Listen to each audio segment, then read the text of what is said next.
When Jesus speaks in John's Gospel, he often makes it easy to misunderstand him.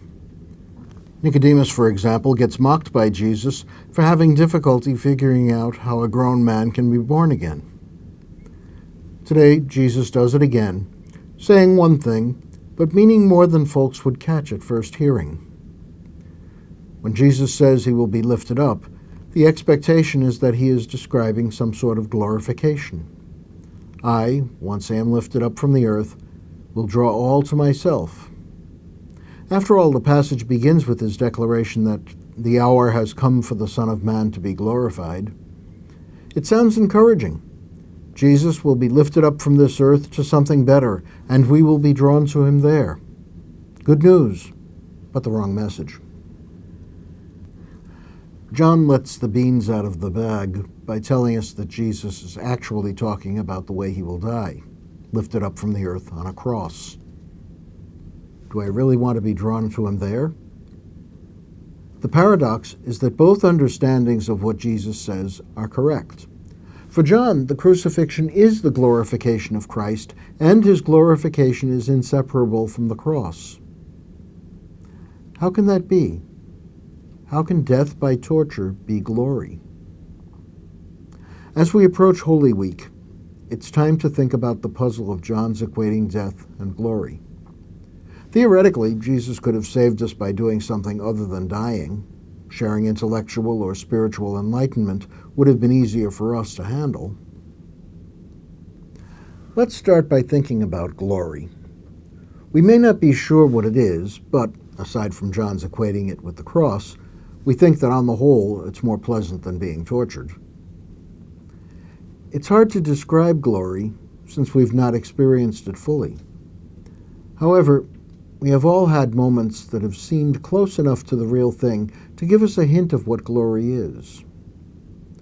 Over the centuries, we've used light, halos, trumpets, anthems, dances, and ecstasies to describe it. To put it prosaically, glory is the experience of being embraced by God's overwhelming love. That love has no limit.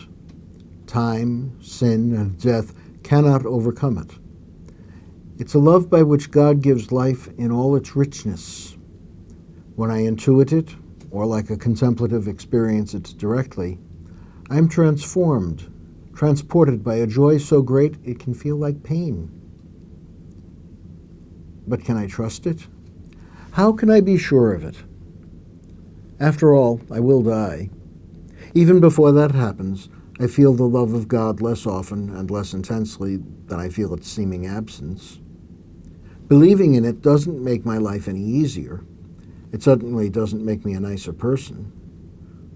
So, is the love of God that the Church proclaims real? This is where John's insight that the cross is the glorification of Christ gives comforting assurance. Even in his death that seemed as far as possible from the love of God or anyone else, Jesus was in glory because he was embraced by God's love and showing the nature of God's love. God's is a crucified love. It is so completely self-giving as to be a self-immolation, the death of God. In John's account of the Last Supper, Jesus says there is no greater love than to lay down one's life for one's friends. On the cross, that is what God does. The eternal God dies of love. The ultimate example of the presence of God's love, the ultimate glory, is indeed the cross. So Jesus can say that in being lifted up on the cross, he will draw all to himself in glory. And what of us? At Easter, we will renew our baptismal union with the death of Christ. Jesus says that unless a grain of wheat falls to the earth and die, it remains merely a grain. I will certainly die.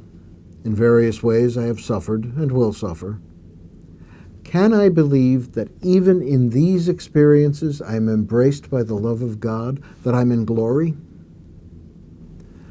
That is one of the things Lenten practices should be teaching me in a low-key way. In deprivation, privation, suffering, and death, I am embraced by God.